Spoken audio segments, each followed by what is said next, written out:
Jimmy's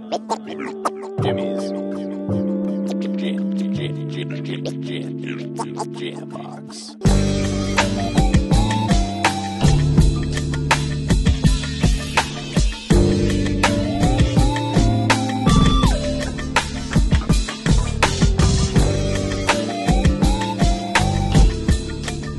Deep jamming.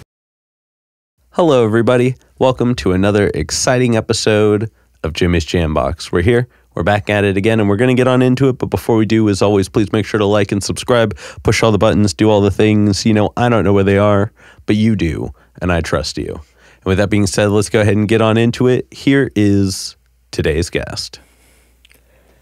Hi, what's up, y'all? I'm AKA Carpenter.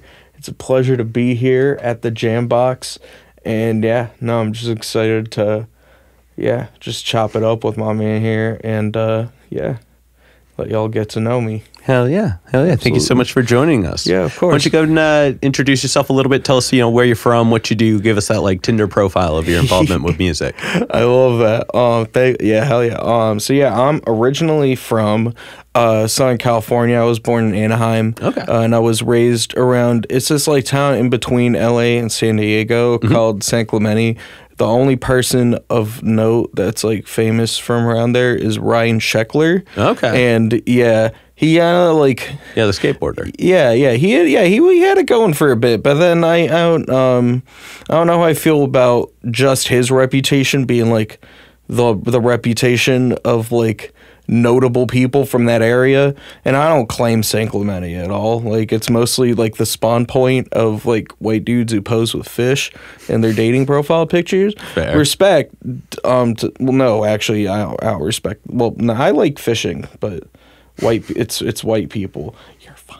It's not, but anyway, you can bleep that or however to not get demonetized. I don't know how that would go, but anyway, so California is where I started to do music, though. As I was telling you before we started recording, I started writing songs when I was 17, and it was while I was on my school swim team. It was nice weather out there, so they were able to have a pool and shit, and I was just trying to stay fit and whatnot. It didn't really work because I like carbo loading too much, but anyway, while I was swimming, while I was just paddling with my arms and all that, I started to notice just the bass rhythm of it and whatnot, and I started thinking of songs to pass the time.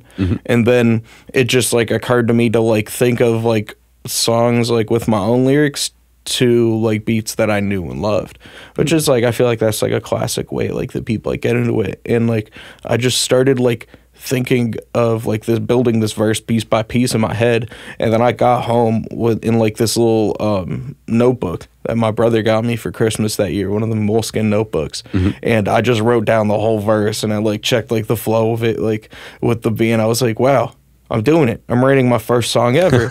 And then I went to practice the next day, did the same shit, did the second verse, and then after that it was just slowly building up that songwriting ability and whatnot. I was goofing around with a guitar for a little bit after I got to college and stuff. I saw a bunch of people around me who were playing it, and I had tried it when I was a kid. All sorts of 12-year-olds took guitar lessons after Guitar Hero 3 dropped. True. Myself included. True. And I actually ended up learning after I wrote a few songs on the guitar, and they're still up there on my Bandcamp and shit.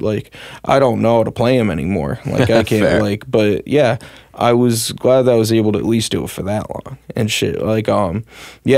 I really then after a little bit, I wanted to come up with a cooler name. So I was just doing Ryan Najjar music for a while.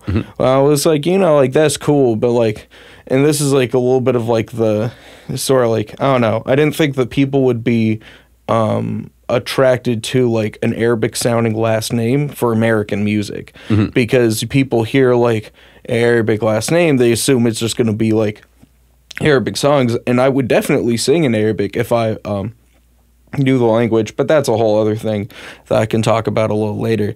But anyway, So I decided to do Carpenter because I thought that sounded cool for indie music. And then I realized after I had some music posted under that name that actually ended up like getting some decent attention from some like online music critics. Like Anthony Fantano did a small segment on the project that I contributed to, but then I realized that if you click on the fucking name, it's a Spotify graveyard.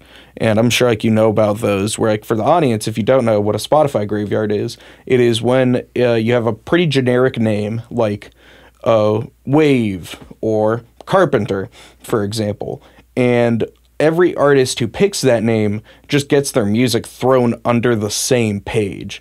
So like you're probably not going to get paid from that unless you're the one lucky Carpenter, I guess. I don't know how that would work. Yeah. But yeah, exactly. So good to check your search engine optimization, your SEO, when you're coming up with a name. Definitely, Google it, put it in quotes when you Google it, do your due diligence with that, because you don't want to end up with a name that everybody else has and not end up making any money from your stuff, or, worse, like not having people find you at all. Yeah. So, yeah, definitely, yeah, check the uniqueness. So in that trend, mentally, I decided to combine my actual last name, take some pride in it, and then also add the Carpenter. So I did Najjar, AKA Carpenter.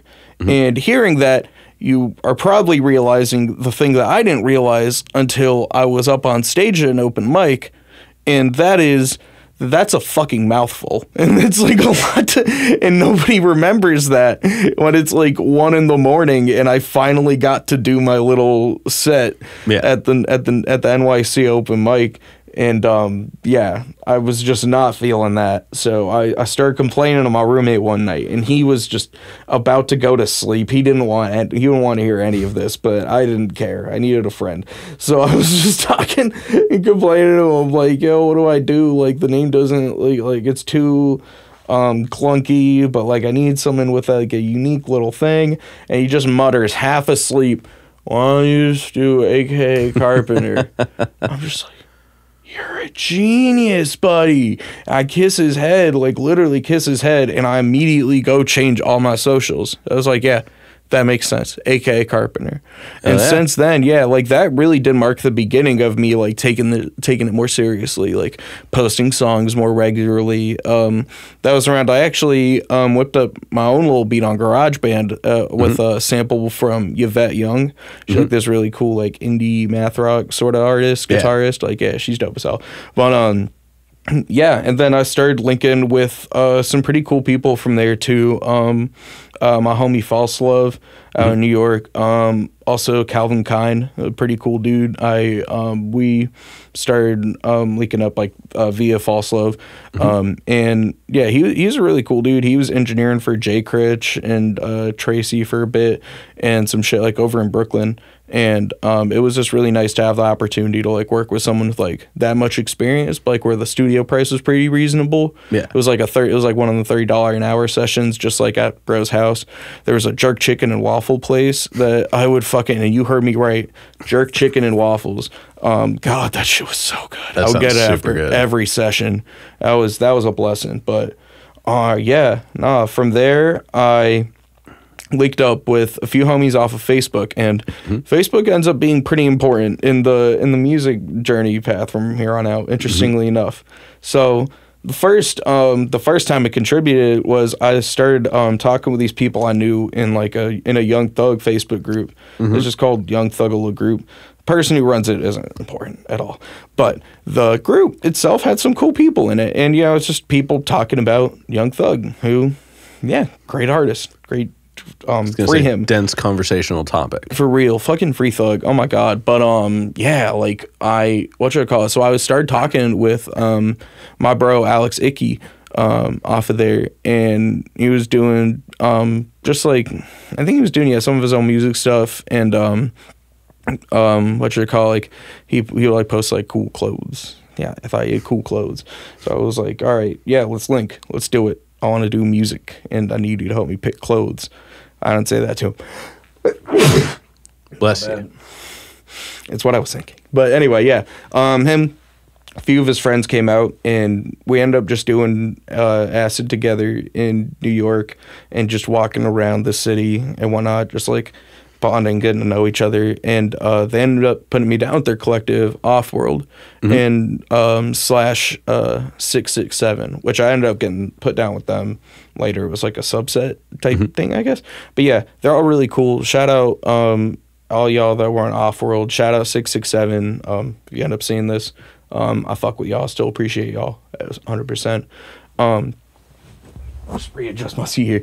But yeah, no, after that, I went up to cool with them in Rochester for a bit, recorded a bunch of music with them, just like got to know like myself as an artist a bit more, just like doing like some different sounds. And then I ended up moving back home, which was like not great for my mental health at the time. I think like it just ended up like, It could definitely be tough. yeah, and there just wasn't much to do like as a musician, like an alternative like musician in Southern California. Like it was like if I wasn't doing country or like covers and shit or like yacht rock, it wasn't gonna play.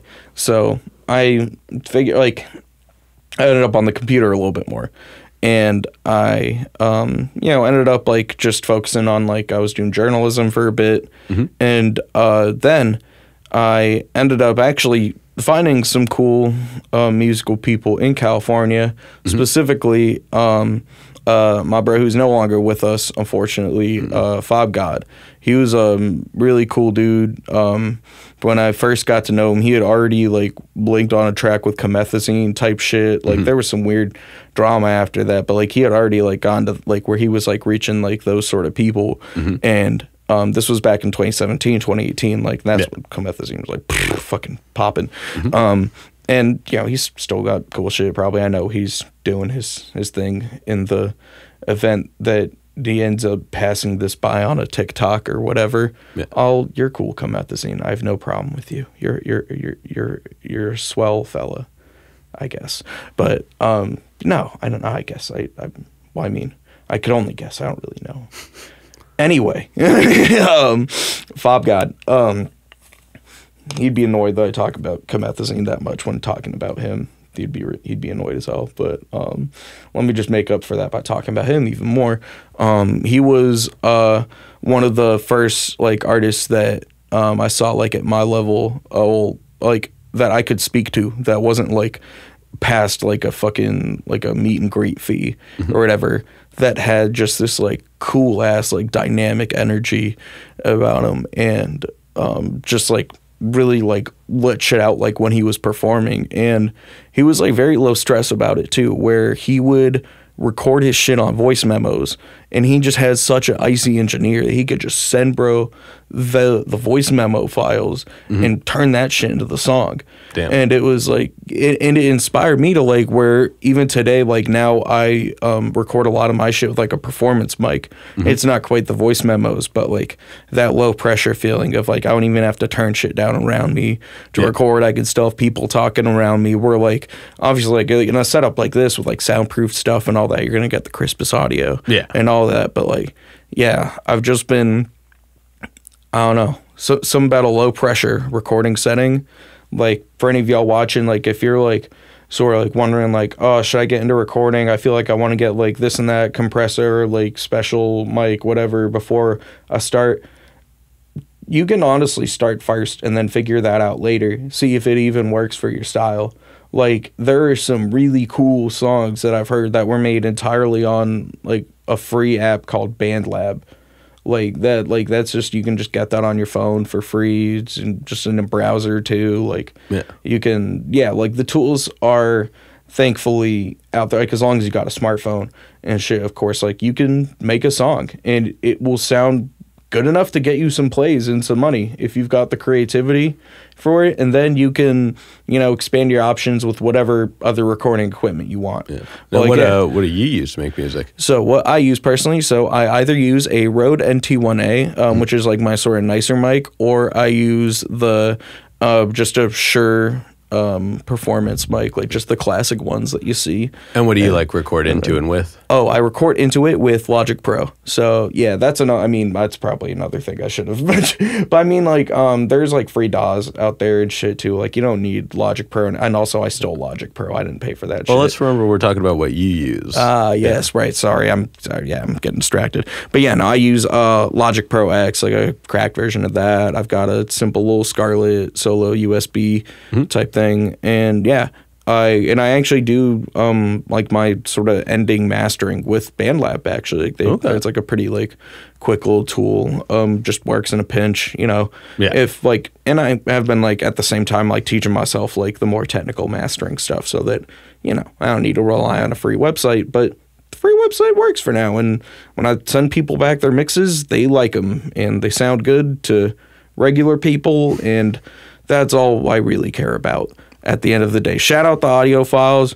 I'm sorry, but I don't care about your opinion at the end of the day too much when it comes to like the quality of a song. Because like some of the best songs I've ever heard are like kind of hell on the ears, but it doesn't take away. In fact, it almost grants to the energy of the song, where it's Anyway, my bad. No, you're fine. Now, why don't we go into get into more of a like putting music together and stuff like that? What do you do when it comes to like putting a song together? Like what are the things you do in the beginning to get it started, and then what decides the track is done? I love punching in. So for those of you who don't know, like who don't record, punching in refers to recording one line of a song. Like you just sort of like let the recording go. You record the one line, stop it, and then you create another layer, and then from the point that you recorded, or that you did the first line, and you do the next line, and so on and so forth. That's honestly like my favorite method for me, just because it is it feels like writing too. It's like writing on a notepad with my voice type of thing, where it's like I get to just like put down the one idea, and then it's like solidified there by itself, so I don't have to like worry about like other ideas hinging on that one or whatever. Like I can just sort of like switch out the pieces if I need to.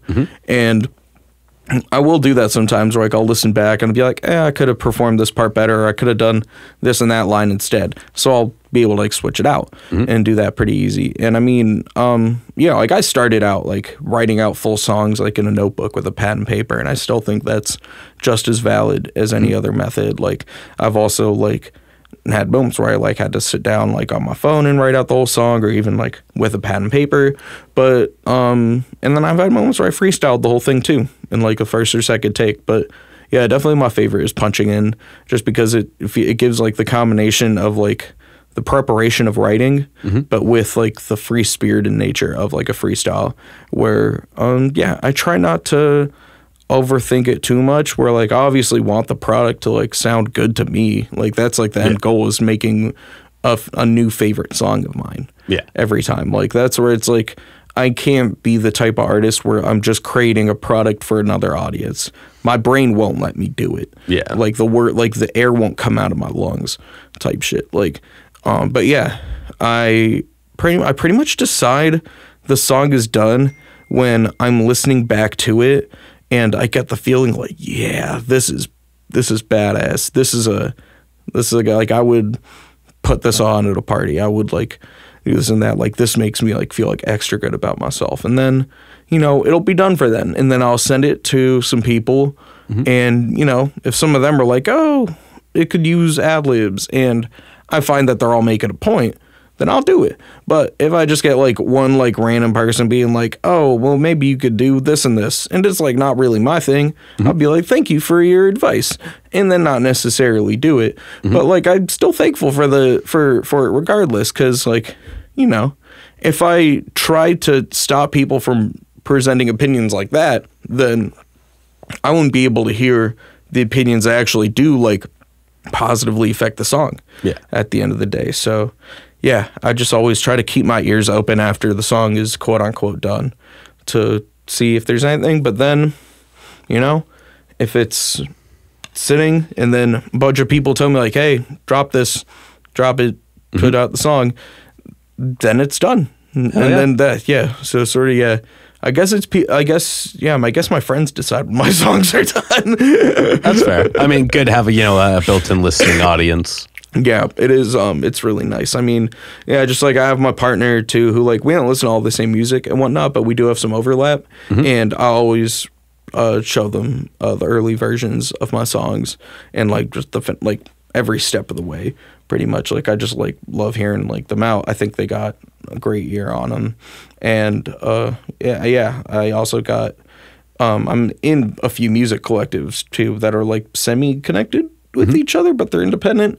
So I also like, and I have like 50 collective mates total across all the groups. So I also, yeah, like having a built-in audience definitely helps. Did I seriously leave the ringer on? Come on, Ryan. Oh yeah. There we go. Anyway, yeah, because I definitely like I fuck with people who like sit down with the product for a while and like tweak it out like over some years, like across like multiple sessions or whatever, just like like whittle it down like a sculpture type thing. I've thought about approaching stuff like that a bit more, like whether like thinking about like, oh, would I get like a more full rich product out of it, but I don't think it works for me just because I tend to overthink a little bit. And then when I hit a point where I've thought too much, the whole song is just horrible to me and I throw it away. Yeah. When I know for a fact, like no matter, like even if I put out a song where like I'm feeling like kind of ambivalent on it, that ends up being some people's favorite song of mine. Yeah. And I don't want to like deprive music. I don't want to deprive people of music where it's like, that sounds like fucking pretentious. Like, I'm like, I would never want to, like, have you not experienced my art? Like, nah, like, but it's like, I don't know. And this is like to, like to the audience, like if y'all are thinking of making a song and you're like, oh, I'm not sure if people will like it, throw it on a little SoundCloud account. Just like, you don't have to connect it to you, whatever. Just, make a little account, throw it out there. Might pop up on somebody's radio and be their favorite song forever. Like it just hits all the right notes for them for some reason. They can't even explain it. And like, cause I've had like lots of songs like that where they came up for me and the person had like 10 followers or whatever.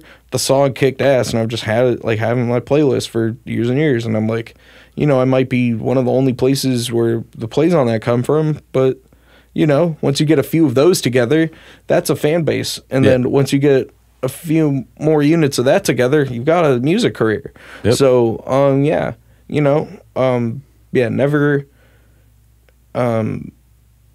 never deprive the world of music. Yeah. Never do. Like if you think that you've got some music in your brain that's trying to get out, let it out. It's the most ethical option, in my opinion. Don't keep it caged. Now, what about like live performance and things like that? Oh yeah, so I actually one of the main reasons I moved to Portland was to do more live performances and stuff. I had linked with some other people online who we don't have to talk about them. But anyway, it was because of those people, though, that they were putting on shows, and I thought, like, okay, let me get out here and do some shows myself. Because I was still in Southern California at the time, and I wasn't, like, getting a chance to, like, put my stuff out there. So I get over here, and then the person who I wanted to, like, perform, like, at their shows is like, yeah, I'm going on hiatus, actually. So I was sitting there like, well, I still want to perform. What the hell? Yeah. So I end up just Googling Portland house venues, which didn't seem like a thing that I'd be able to find on Google, but I did. It was like, it's like very plain text post with some contact information. And I end up just hitting different people up until I found out about The Bunker, which was a house venue back in Milwaukee. And I was like, yo, can I do a show with y'all? Like, we can, like, split the door for you. They're like, yeah, works. I was like, oh, it's just that easy. Great. I'm a showrunner now. Yeah. And so I started, I'd like gotten to know, like, a few people around who do music by then, and I was able to, you know, put together a cute little bill. And yeah, through my first 3 shows over like in that basement, I still got some pictures from that, like super, what should I call it, fun times. And yeah, after that, I ended up like, well, yeah, linking with a few more venues around here. And then, yeah, at some point, oh, no, that's not yet. Okay, yeah, so I was sort of doing them, yeah, every so often, like a few times a year, until, yeah, just a point where, I linked up with homie, and we actually put on a really fun show with, Slug Christ and Kane Groceries. Slug Christ from Awful Records and Kane Groceries from Goth Money. Context for the audience. And yeah, had a really good time then. But then after that, I started to do community college. I just moved into a new place, and I ended up more broke than ever before. And I took a little hiatus with it, which was sad for a while. And I was just like kind of like hanging back for a while. But then I have finally started to get back on the saddle there a bit. And I actually just performed at the Big Logrowski a few days ago. Yeah, cool, really cool venue out in Portland. And yeah, I was on there with Hollow World, who you guys had on the show a little bit ago. Yeah, they kicked ass. They were shout out really, Hollow World. Yeah, really, really cool guys, both of them. Great music. Oh yeah, and yeah. So yeah, it was just really cool to be on stage with them. And since I think you were asking how do I prepare for a performance, I'll actually answer that question now. So yeah, I actually I don't like to underthink it. I don't like to overthink it too much. I do underthink it too much. I should think it a little more, but not just a little more think. But yeah, I will pick my set pretty much like right at the deadline, because I like to give myself as much time as possible to like think of like what I actually want to do, which I'm sure the DJs don't appreciate very much that I take all that time, but I am sorry. And then I really just listen back, a couple more times. And here's the secret, for if you're worried about if you're gonna forget your lyrics when you perform live. One, if you have your track going in the back, with like your vocals on it, you'll probably remember a bit more than you think. Two, if you make music that you like to listen to, you won't have to worry about it that much. Because I listen to my own music all the time anyway. So I didn't really have to. I noticed like after I was like bumping a couple of my songs, like I don't really have to have a period where I sit down and remember like these ones specifically. Like I do this all the time. Yeah. Like to the point where I get sick of my own shit, and that's when I make new songs. Is when I don't have any more AKA Carpenter to listen to. That's fair. Yeah, and I guess that's another part of my process where I sort of just like wear myself out on a bunch of songs that I haven't even put out on SoundCloud yet. Then I'm like, well, time to make some more. And then I just have a pile of dozens and dozens just yelping from a corner, like, release us! Put us out on streaming! Come on! And I'm just like, not now. I have to put together 3 other EPs first. Come on. So inconsiderate. But yeah, I just do, my little listening and whatnot. And then, I think just my time being a host helped me with like my stage presence a little bit more. Because basically, I just try to get up there and act like I run the place. And just try to get people like yelling loud. But, I'll make that hype of music so I can't get them that loud, because then they get kind of disappointed when the beat drops. But I get them just loud enough where they're like, okay, that's it, yeah. And I've been working on making more ass shaking music too. So I've noticed this is an important part of life, having the mosh songs and the ass shaking songs. You got a wide demographic to cover. Yeah, exactly. Like it's people like moving. It turns out, and like I make some stuff that you can do a little dancey dance too. But I needed to make more ass shakers, so I've started to just make songs where I tell people to shake their ass. Although I probably need to get the tempo up a little bit more. It helps. But I think, I think so. Yeah, I just need to get more. Like, shout out. I think the champion of ass shaking music is Big Frida. That's fair. Yeah, Big Frida is incredible at making people shake their ass of all genders, of all sexualities. Shout out Big Frida. Yeah, shout out Big Frida. Yeah. Oh my god.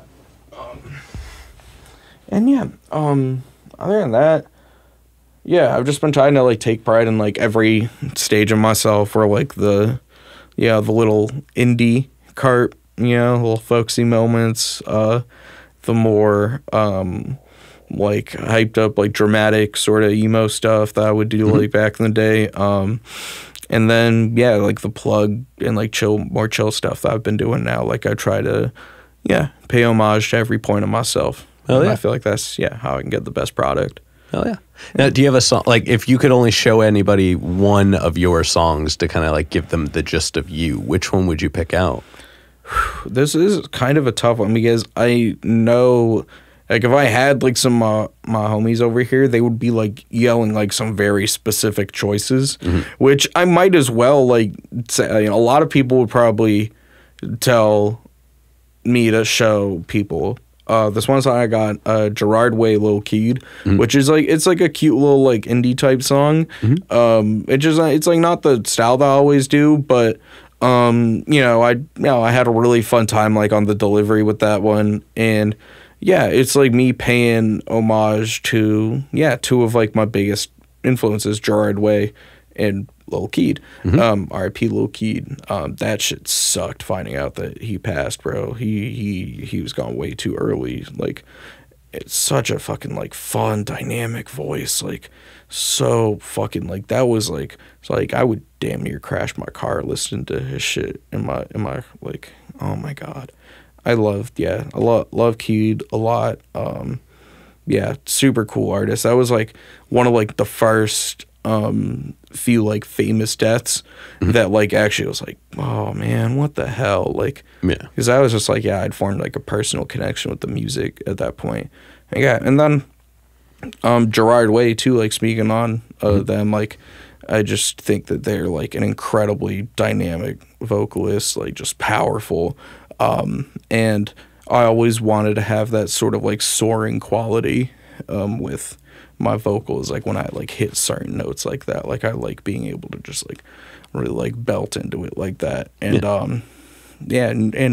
Bro's got like an incredible like songwriting spirit too, just like very good at writing earworms, very catchy writing. And I like to sometimes just like have people think of like those types of figures in closer contexts than they usually would, because I feel like a Lil Keed fan and a Gerard Way fan, like a My Chemical Romance fan, like are pretty separate sometimes, but like I feel like there's more in common there.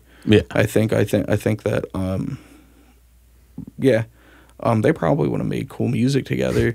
I think like he definitely had like that that like punk spirit, like he would have been like really cool over some guitars and shit, like and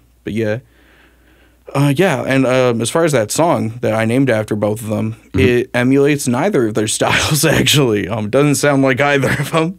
But, I guess it was just me wanting to say thank you to them for being alive and for doing what they did. And Keed, fuck it. Keed's still alive in spirit, 100%. I don't want to put forth any weird conspiracy shit. Like that man has unfortunately passed on from this mortal plane, but he is very much still alive in the spiritual sense. But I just wanted to do like a cool, like fun little any number where like I hit like some like the higher notes, and then like I get more like arrogant on it as well, like where I like sort of blend like getting a little arrogant on track sometimes. I think it's a safe space to do it, because I think people get arrogant in the wrong spaces and they hurt their relationships or they get themselves hurt. I think there's nothing wrong with having a little braggadocio on a song. It sounds fun, You don't have to necessarily talk about like doing anything super violent or fucked up or weird. Like you can just be cool and have fun. And yeah, music is a great place to do that because when you're done making the music, it also helps other people be cool and have fun. Where, yeah, it's just kind of like that energy that just keeps on transferring through. Yeah. Hell yeah. Hell yeah. All right, now we're going to go ahead and move into some more like hypothetical style questions. Yeah. And the first one, I guess, kind of already touched on this, but as more of a direct question, who is a current artist that's alive that you would like to work with? I would love to work with this guy who's been popping up lately, Bear One Boss. He is so fun. He's been doing this shit for a minute. Like I went on to Spotify. He's had albums out since 2016, and like he's been like really like doing his shit like as of late, like finally starting to like get more attention and whatnot. And he's been just doing really cool shit with this other producer, Popstar Benny, who I would also add to that answer. I really want a track with Bear produced by Popstar Benny. I just think they've got such like an incredible infectious energy to them where it's like it's like inspiring and soaring kind of. Yeah. And what I really like about Bear's style is that it feels like just very like straight, like out of the heart, like off the cuff, like where like he doesn't like have to be talking about like no deep shit necessarily, but like it's just like the delivery is just so like fun and alive. Yeah. And it's really like where he doesn't really have to be even making sense necessarily when he's like saying certain things, but you can tell what he's saying like off of like the energy and the aura around it. And I think that Bear is just really good at capturing that aura around him and just like working off of it, and you know, not doing too much, like not overwhelming the beat, and just like, you know, having a good time on the song. Like, he just sounds like he's having fun when he's recording, and Popstar Benny sounds like he's having fun when he's producing with all his fucking sound effects and shit. And it makes so a difference. Fun. Yeah, it's absolutely, just like they've like really they have like a really cool aura. They have just really fun music. Yeah, I would love to get a chance to work with them at some point. Hell yeah. And then subsequently, who's a local artist that you're like aware of that you would like to work with?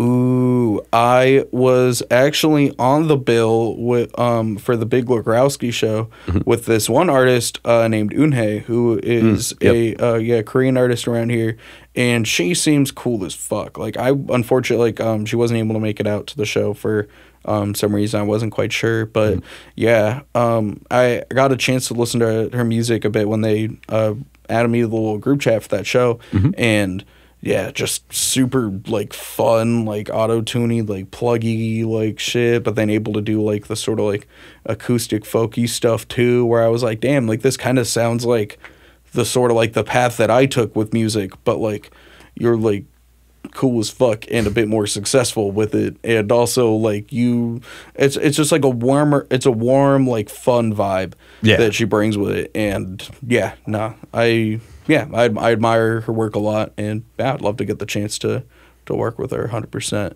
Hell yeah. And then kind of the last question, the hypotheticals. If you had to pick a completely different genre than any music you've ever performed before, what would you pick? I think that I would do jazz. Okay. I have always admired jazz and just like the sort of like just like the emotional dynamics of the music, just like how powerful and chaotic it can become while then becoming just so serene and chill. Like I love the way that energy can like build and climb and just like thrash around. It's very dynamic. Yeah, exactly. Yeah, that's like one of them genres that like feels like where like everybody, when you can tell when everybody's in the zone because the song feels alive. Yeah, that's like where it just feels like this like moving and shifting creature, and that's what like I always like tell people like I'd love to learn the sax, stuff like that. Just I think I'd look cool playing a saxophone, I don't know if It's that hard is not like to. it. Yeah, right? Yeah. It's just a badass instrument. It's a good instrument. They're just neat. Yeah. Minus the whole learning how to play it part. See, yeah, that part sounds Hard like to get behind. yeah, where it feels like it's like the people who are really good at it make it look way easier than it is. Yeah, it's because they had people who were willing to endure the beginning parts of it. Because they're rough. Yeah. They're rough. Yeah, real. No, yeah. Learning I've watched Whiplash. Yeah. That shit looks like suffering, bro. Like, yeah. I would really need to just like take that on my own time when I'm You need to like go to a deserted wiser. island for a little bit, just where nobody can hear your saxophone scream for a little bit. Oh my God, yes, you get it. Yeah, Yeah. no. I would pop out with my jazz album at like 55. Yep. Or something like that. That's what I'm gonna do. It just like when I'm done with like like whatever the stage of my career is like building up into, like with like the like the hip hop, the pop crowd, plug crowd, whichever genres, whatever. I would like to get roughly as successful as like RXK Nephew and RXK Poppy are like right now, where they're able to like support themselves and like buy themselves some like cool stuff off of music and like take vacations and whatnot, but they're not like just being constantly hounded by fucking TMZ and shit, because they're not that big yet. Like they're still like they're still underground relatively, but like they haven't bought a boat yet. Yeah, they haven't bought a boat yet, but like they they have bought their foundation. Yeah. Like they're always going to be able to make a bag off the They have music. a show rig that's separate from their in-studio rig. Exactly. Like they've got like and just like especially like the energy, like RX Poppy and RXK Nephew especially. Like I think they've also both got like a really cool energy. I think that they are really bringing something special to hip hop and music in general. Oh yeah. As well. But would love to do jazz. That'd be rad. Yeah.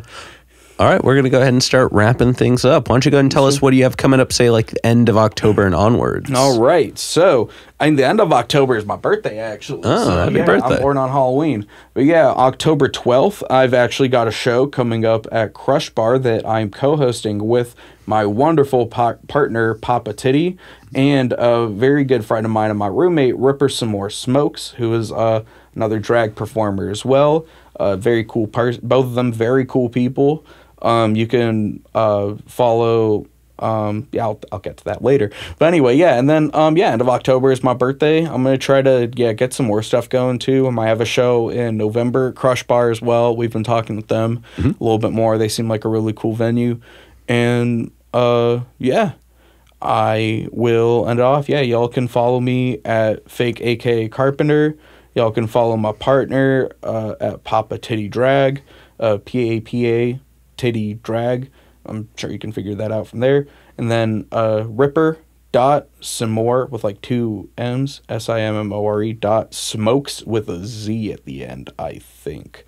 You'd probably find the accounts either way. But yeah, we're all putting on a show together. I'll announce the lineup soon. And yeah. Hell yeah. Well, I mean, that kind of covers the ats and the plugs and the way to find you and things like that. Beautiful. Do you have anybody else you want to plug or shout out or put on while you're on here? Yes, absolutely. So I was referencing like the collectives I'm in. Shout out Key Mob. Y'all are my people. I love y'all so much. You can just find Key Mob music on SoundCloud mainly. With like it's Key Mob with 2 B's at the end, or one word. I'm also in Doghouse, which is a really cool collective that like they mainly do like hyperpop, more like futuristic type of stuff. They're really cool. That's dog with a 0 instead of an O _ house on the social medias. Probably find it. And then I'm also in CCI, Cosmic Crew Infinity. That's one of these, this symbol right here is the CCI symbol. I'm in that with like a few of the people who are also in Doghouse and Key Mob, but it's its own separate thing. And shout out Cosmic Crew Infinity as well. And I think that's a wrap. Hell yeah. Thank you. All right. Well, we got one last question to go, but before we do that, I'm going to steal the camera for just a moment. Yes, please. As always, y'all, please make sure to like and subscribe, push all the buttons, do all the things. I don't know where they are, but you do, and I trust you. And with that being said, the final question. What is your guilty pleasure song? That is going to be... If you lean that far forward, they can't hear you. Oh no.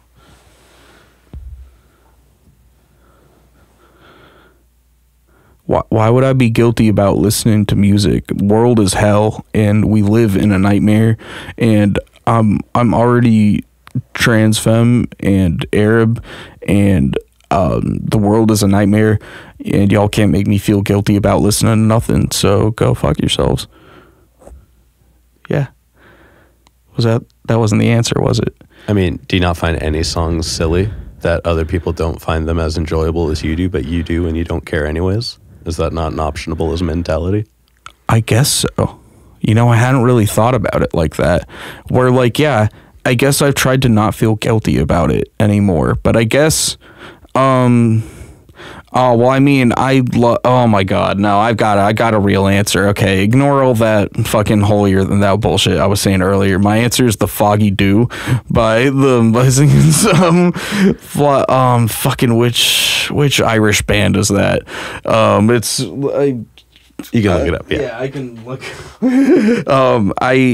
Like a bunch of other queer kids. Well, I wasn't queer in high school, but in high school I had a Irish rock phase for some reason.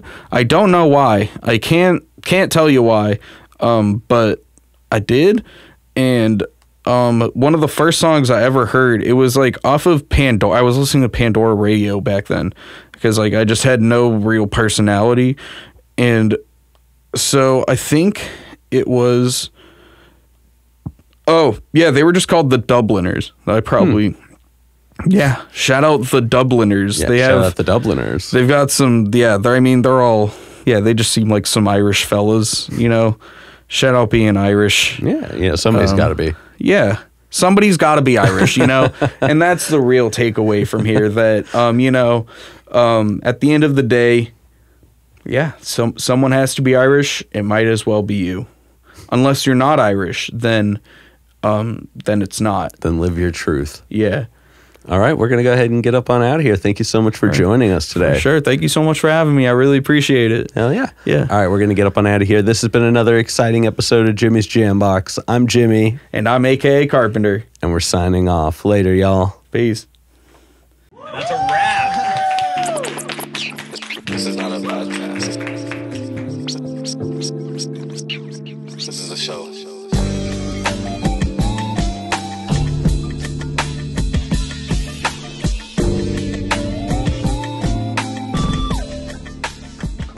Keep jamming.